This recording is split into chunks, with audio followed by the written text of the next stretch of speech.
Bagaimana jika seluruh dunia yang kita ketahui hanya sebuah ruangan sempit? Bagaimana jika kepercayaan yang kita percaya ternyata hanya sebuah bayangan dari sesuatu yang lebih luas? Pertanyaan inilah yang hadir dalam kisah Plato, Allegory of the Cave.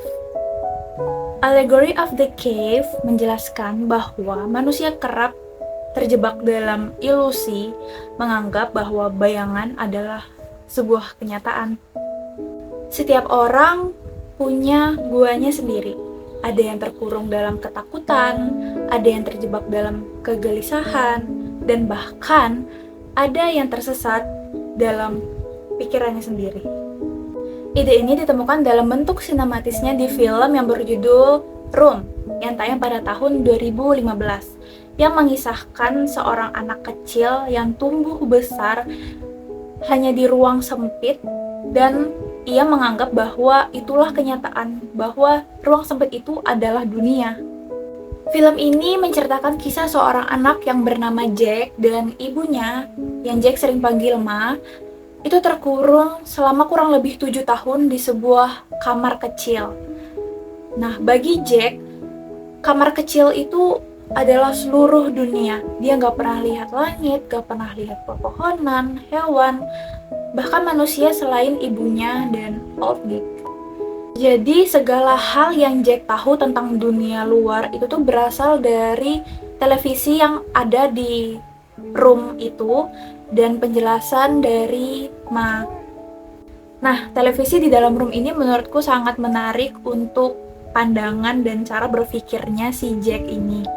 Di TV, Jack bisa lihat mobil, laut, langit, bahkan orang-orang yang tampak nyata. Jadi TV ini memperlihatkan dunia yang tampak meyakinkan. Padahal Jack sama sekali belum pernah melihat itu secara langsung. Paralel dengan Allegory of the Cave di sini jelas terlihat banget. Mulai dari bayangan yang berada di dinding gua digantikan oleh gambar-gambar yang ada muncul di TV. Keduanya ini adalah representasi yang menutupi sebuah kebenaran. Pertanyaan yang muncul selanjutnya bukan hanya tentang apakah gambar di televisi itu benar atau tidak, tapi juga tentang siapakah yang mengendalikannya. Nah, dalam kasus Jack ini, citra yang dibangun, yang dibuat itu pasti dibuat di dunia luar, di luar room. Nah, contohnya seperti budaya populer dan tentu saja produser TV itu sendiri.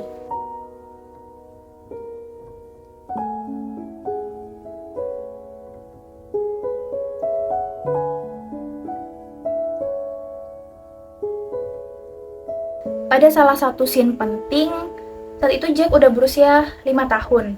Nah, di sini Jack itu untuk pertama kalinya harus menerima kenyataan bahwa ada dunia lain di luar room. Nah, Ma itu bilang kalau ada kehidupan lain di sisi lain dinding room ini. Dan Ma juga jelasin kalau semua yang ada di TV itu sebenarnya adalah kenyataan, itu sungguhan.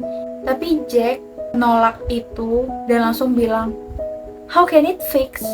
Menurut logikanya Jack, selama ini TV itu hanyalah sebuah kotak kecil. Jadi kenapa bisa orang, bahkan laut, langit itu kenapa bisa muat di dalam kotak kecil tersebut?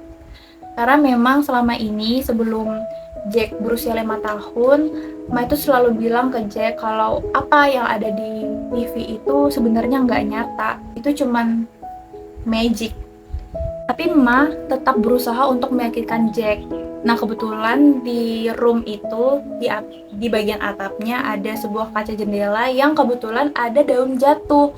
Lalu Ma bilang, Jack itu lihat di atas ada daun jatuh gitu kan. Tapi Jack bilang, bukan, itu bukan daun. Kenapa warnanya coklat? Karena selama ini dia lihat di TV, daun itu ya warnanya hijau. Ketidakmauan si Jack untuk menerima kenyataan ini semakin jelas ketika dia bilang, I want to be four again. Seolah dia gak mau bertumbuh dan gak mau menerima kenyataan yang lebih rumit. Nah, scene tadi itu bisa diparalelkan dengan allegory of the cave ketika ada satu tahanan yang berhasil kabur dari gua dan melihat dunia luar itu bagaimana, lalu kembali lagi masuk ke gua dan menjelaskan apa yang dia lihat ke teman-teman tahanannya. Terus teman-teman tahanannya itu menolak mentah-mentah apa yang dikatakan temennya yang berhasil kabur ini, kayak gak mungkin, itu mustahil lah, freak banget gitu kan. Nah, reaksi tahanan itu sama banget kayak reaksi Jack ketika mamanya jelasin tentang dunia luar, tentang kehidupan itu gak hanya ada di room ini aja loh Jack, gitu loh kata mamahnya kan.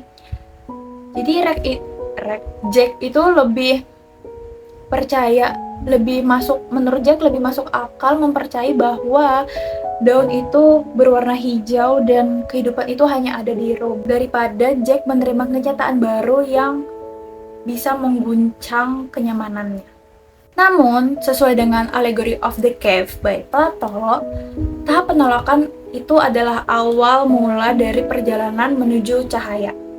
Pada akhirnya, Jack dipaksa untuk keluar dari gua melalui rencana kabur Nyama. Dan disitulah proses perjalanan menuju realitas yang sesungguhnya baru benar-benar dimulai. Inilah titik yang paling selaras dengan Allegory of the Cave, di mana ketika tahanan pertama kali keluar, ia akan merasa silau, bingung, dan bahkan sakit ketika pertama kali melihat matahari. Jack di sini merasakan hal yang sama dengan tahanan yang berhasil kabur itu. Keluar dari room bukan cuma soal kebebasan, tapi juga trauma dan kebingungan. Tetapi proses menyakitkan itu penting karena untuk menuju gerbang pemahaman baru, bahwa ternyata dunia itu besar, dunia itu penuh pemahaman, kemungkinan yang baru daripada hanya sekedar bayangan yang pernah ia kenal. Kisah Jack dan Allegory of the Cave by Plato ini nunjukin ke kita kalau kita mau keluar dari ruang lama, bikin gak nyaman dan bikin panik. Tapi justru dari pengalaman itulah kita bisa belajar untuk tumbuh. Dari sini kita bisa tarik benang merah ke Allegory of the Cave. Kalau kita mau keluar dari bayangan menuju cahaya, itu bukanlah perjalanan yang mulus. Tetapi perjalanan yang gak mulus itu penting untuk kita sampai ke kenyataan yang lebih luas. Intinya, kenyataan bisa bikin kaget, gak nyaman, tapi kalau kita bisa nerima, dunia bakal jadi jauh lebih luas daripada apa yang pernah kita bayangkan. Sekian review film dari saya. Sekian, terima kasih. Bye-bye.